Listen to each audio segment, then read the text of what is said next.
हमारे पास ये टीवी है सबसे बड़ा, ये हर व्यक्ति के पास गांव-गांव है और इससे बड़ा टीवी नेशनल मीडिया भी नहीं है। अगर हमारे लोग जागरूक हो जाएं, छोटे छोटे गांव में जागरूक कैंप लगाएं और इस मोबाइल पर अगर हम इकट्ठे होकर आज ये सेमिनार हो रहा है पूरे देश तक पहुंचाएं तो 1 सेकंड के अंदर 140 करोड़ लोगों पर ये जा सकता है। आज तक इस देश के अंदर वो 15% में एक आदमी दिखा दीजिए मुझे जिसने आज तक इतनी डिग्रियां ली हो, जो विदेश तक के अंदर पूजा जाता है। ये तो हमारे देश का दुर्भाग्य है। अगर बाबा साहब अमेरिका में पैदा होते तो आज अमेरिका के बाइडेन की जगह राष्ट्रपति बने बैठे होते। कहीं ना कहीं मीडिया के माध्यम से, आरएसएस के माध्यम से कहीं ना कहीं जो है हम लोगों को बांटा जा रहा है। हिंदू राष्ट्र के नाम पर, मंदिर मस्जिद के नाम पर, कहीं SC ST OBC को आपस में लड़ाया जा रहा है।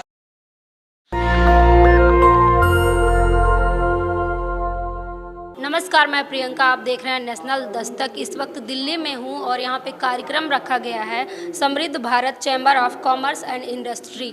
तो इस कार्यक्रम के माध्यम से आपको पता चलेगा कि बहुजन बिजनेस भी कर सकता है, बहुजन व्यापार को भी कर सकता है और व्यापार में बड़े आराम से सफलता भी पा सकता है। हमारे साथ सर हैं, उनसे बातचीत करेंगे। सर, इस कार्यक्रम के माध्यम से कैसे बहुजन जान सकता है, इसमें जुड़ सकता है? प्रियंका, मैं सर नहीं हूँ, मैं अनिल कुमार पटेल। मैं धन्यवाद नेशनल दस्तक आपको करता हूं, आपके टीम जो कैमरामैन हैं, और विशेष रूप से शंभू जी को भी करना चाहता हूं। और जैसा कि आपने बताया कि सबकी SBCCI समृद्ध भारत चैम्बर्स ऑफ कॉमर्स, जो कि न्यायपूर्वक समृद्ध बनाने का, इकोनॉमिकल जस्टिस का, क्योंकि हमारे देश के अंदर इकोनॉमिकल इनजस्टिस हो रहा है, उसको देखते हुए बहुसंख्यक समाज के अग्रणी व्यक्ति जो कुछ व्यवसाय में हैं, कुछ अच्छे पोस्ट पे रिटायर किए हैं, जजेज हैं, या कुछ ब्यूरोक्रेट जो रिटायर करके आया है, उन्होंने बड़े पैनी नज़र से देखा और उन्होंने इस चीज़ का कल्पना किया और सारे लोग के पास रखा। जैसे डिक्की है, फिक्की है, या यन संस्थान जो चल रहा है, उसी के तर्ज पे ये हम लोग SBCCI का क्रिएशन किया है। हम चाहते हैं कि जितने भी SC ST OBC माइनॉरिटी के लोग हैं, जो बिजनेसमैन हैं, एक अम्ब्रेला के अंदर आएँ और अपने व्यवसाय को बढ़ाएं।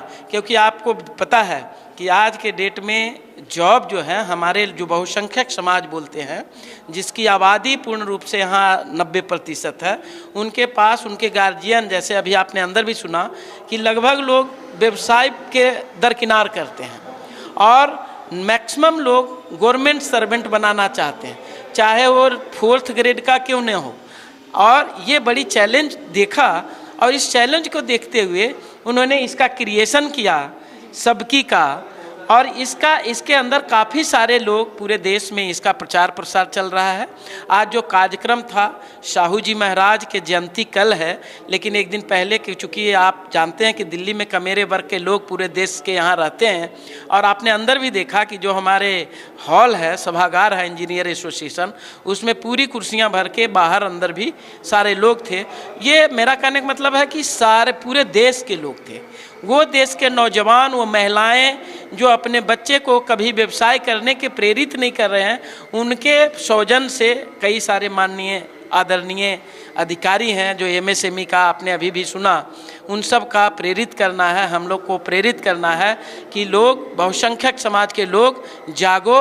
और कैरियर में तो ख़त्म हो चुका है, कॉन्ट्रैक्चुअल जॉब है, और कॉन्ट्रैक्चुअल में भी इसमें हम लोग को मांग है कि जो कॉन्ट्रैक्ट में भी है उन सब की हमारी रिजर्वेशन की तरह इसमें भी पॉलिसी लाया जाए, और OBC SC ST और माइनॉरिटी के आपके दिमाग में कब आया कि इस तरह से चीज़ें की जाएं ताकि बहुजन समाज आगे बढ़े? देखिए, मैं पे बैक टू सोसाइटी के लिए सन 2007 से लगा हूँ, और एक अलग भी चैम्बर्स ऑफ कॉमर्स जो किसी जाति विशेष का था, उससे फिर हुआ कि हमें और बड़ा करना है, तो हमने समृद्ध भारत चैम्बर्स ऑफ कॉमर्स का किया।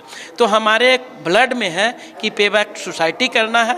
एक हमारा छोटा सा प्रयास है जिसके थ्रू मैं देश में जा कर के जो युवा हैं, जो बेरोजगार हैं, उन लोग को कुटीर उद्योग लगाने के लिए MSME के तहत लोगों को फंडिंग, हमारे जैसा कि संगठन है, 2-3 और भी चीज़ है, जैसा हमारे CA साहब ने भी बताया वहाँ मंच से कि हम लोग छोटे छोटे अमाउंट लोन भी देते हैं। एक अलग शाखा खोल रखा है और ये इसके अंदर हम लोग बिजनेसमैन को जोड़ करके पूरे देश में अपने बिजनेस चेन को डेवलप करने के लिए, मदद करने के लिए, कानूनी प्रक्रिया को दिलाने के लिए, ये सारे चीज़ के लिए हम लोग ने इसको स्टार्ट किया है। जी, सरकार जहां बड़े बड़े दावे करती है, डंका बजाती है, वहीं बहुजन समाज व्यापार में अछूता कैसे रह गया?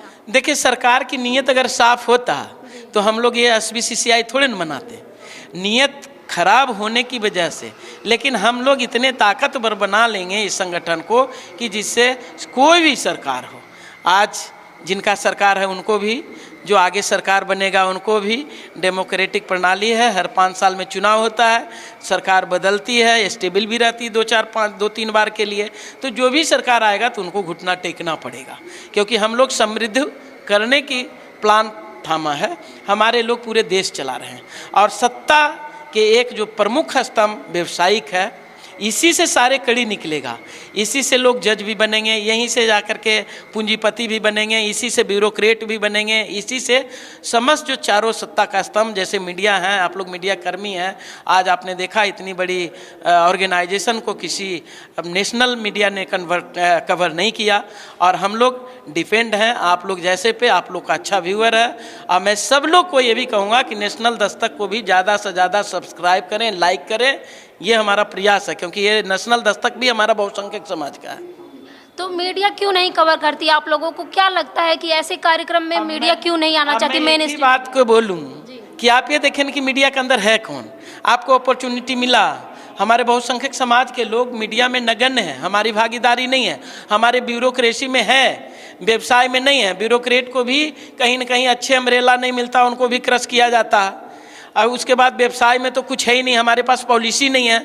मैं जेम का भी एक्सपर्ट हूँ, जो कि प्रधानमंत्री का गवर्नमेंट ई मार्केट पोर्टल है, उसका मैं बहुत अच्छा जानकार हूँ। उसमें मैंने देखा कॉलम कि ये पूछते तो हैं कि OBC जनरल, लेकिन OBC के लिए कोई पॉलिसी नहीं है। ये मैं आंखों देखी बात बता रहा हूँ, हो सकता है कि वहाँ पे लोग स्किप किए होंगे, लेकिन OBC आप जब देखेंगे किसी इंटरप्रेन्योर का वहाँ रजिस्ट्रेशन जो कि जेम में होता है, तो वहाँ OBC का है, बट उसमें OBC की कोई क्राइटेरिया नहीं, कोई मानदंड नहीं है, कोई किसी तरह के पॉलिसी मेकिंग नहीं है। क्या कहेंगे सर, जिस प्रकार से जब बहुजन समाज बिजनेस व्यापार में आना चाहता है तो कहीं ना कहीं उसके साथ फ्रॉड हो जाता है, वो हताश हो जाता है और आगे व्यापार कर ही नहीं पाता? देखिए, आप सच बोल रहे हो, लेकिन ये ऐसा कुछ नहीं है। अगर बहुसंख्यक समाज जो है, अगर दृढ़ निश्चय कर ले कि मुझे बिजनेस में आगे जाना है, मुझे राजनीति में आगे जाना है, मुझे जो है सामाजिक दौर पर आगे जाना है, तो कोई उसको रोक नहीं सकता। लेकिन उससे पहले उसको एक सपना देखना पड़ेगा, संकल्प लेना पड़ेगा, मिशन बनाना पड़ेगा कि मुझे इस बिजनेस में आगे बढ़ना है। और उसकी कंपटीशन अपने से ही होना चाहिए, दूसरे से नहीं होना चाहिए। क्योंकि मैं क्यों नहीं कर पा रहा हूँ? मैं बहुसंख्यक समाज का मेरे वर्ग से हूँ। इतने बड़े बड़े महापुरुष जो है, बाबा साहब अम्बेडकर, ज्योतिबा फूले जैसे, लल्लई यादव, बाबू जगदेव प्रसाद कुशवाहा जैसे महापुरुषों ने, जिसने इस देश को सींचा है, जिसने जो है इस देश के कमेरे वर्ग को जो है राह दिखाई है, शिक्षा के क्षेत्र में लाया, आरक्षण दिलाकर उसको अच्छे अच्छे पदों पर बैठाने का काम किया। लेकिन आज कहीं ना कहीं आज़ादी के 75 वर्ष में कहीं ना कहीं मीडिया के माध्यम से, RSS के माध्यम से कहीं ना कहीं जो है हम लोगों को बांटा जा रहा है। हिंदू राष्ट्र के नाम पर, मंदिर मस्जिद के नाम पर, कहीं SC SC OBC को आपस में लड़ाया जा रहा है कि OBC आपका हक खा रहा। कोई किसी का हक नहीं खा रहा। हक खा रहा तो वो 10% सामंतवादी विचारधारा के लोग हैं, जो सत्ता में बैठे हुए 75 वर्ष से, जो हमारी वोट की ताकत से वो हमें बिजनेस में आगे नहीं बढ़ने दे रहे हैं, हमें राजनीति में हिस्सेदारी नहीं मिल रही है, हमें सामाजिक के साथ साथ हमें सरकारी क्षेत्र में हिस्सेदारी। कहीं ना कहीं आज अगर बाबा साहब का संविधान पेवर लागू हो जाए तो इस देश के अंदर बहुसंख्यक समाज को 90% हिस्सेदारी कहीं सरकारी, राजनीतिक, सामाजिक तौर पर सब मिल जाएगी। लेकिन ये लोग संविधान का खिलवाड़ करने वाले लोग हैं, संविधान को मानते नहीं है। कहीं ना कहीं आज EVM द्वारा वोट की ताकत जो बाबा साहब ने दी थी वो खत्म कर दी।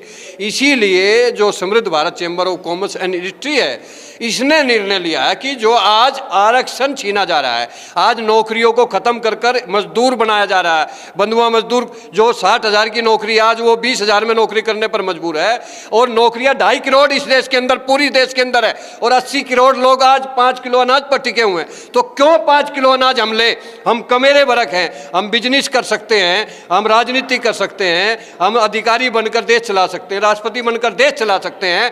तो क्यों ना हम सबकी इस प्लेटफार्म पर बनाया गया है कि आखिरी पंक्ति में बैठे हुए व्यक्ति जो जागरूक है, जो बिल्कुल बिजनेस में आगे बढ़ना चाहता है, हम उसको जो है लोन देकर उसको बिजनेस कराने का काम करेंगे।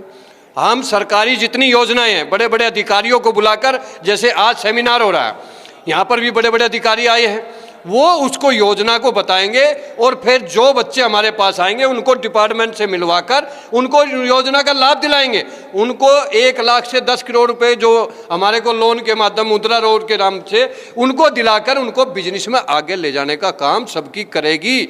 और इसीलिए आज सबकी का ये दूसरा वार्षिक उत्सव है, जो 2 साल पूरे होने पर आज यह सेमिनार किया जा रहा है। और इस सेमिनार के अंदर जितने भी हॉल के अंदर कुर्सियां सब भरी हुई है, अधिकारियों ने, और जो सफल छोटे छोटे उद्यमी जो 50-50 हज़ार लाख रुपए से लगाकर उन्होंने अपनी फैक्ट्री लगाकर, होटल खोलकर, किसी भी बिस्कुट बनाकर, कहीं ना कहीं छोटे छोटे काम कर कर आज वो सफल उद्यमी भी यहाँ आए थे। उन्होंने भी अपने बारे में अनुभव बताया, कैसे हमने संघर्ष किया, दृढ़ निश्चय लिया, और आज हम यहाँ पर पहुँच गए। वहीं 15% का कहना है कि 85% के पास योग्यता ही नहीं है। जब योग्यता होगी तभी बिजनेस में आएंगे, तभी तमाम चीज़ें होंगी। तो जब योग्यता ही नहीं है तो कहाँ से आएंगे? इस देश के अंदर जो सबसे ज़्यादा पढ़ा लिखा डिग्री वाला कोई है तो वो KR नारायण पहले राष्ट्रपति थे, उसके बाद बाबा साहब ने 32 डिग्रियां ले ली। आज तक इस देश के अंदर वो 15% में एक आदमी दिखा दीजिए मुझे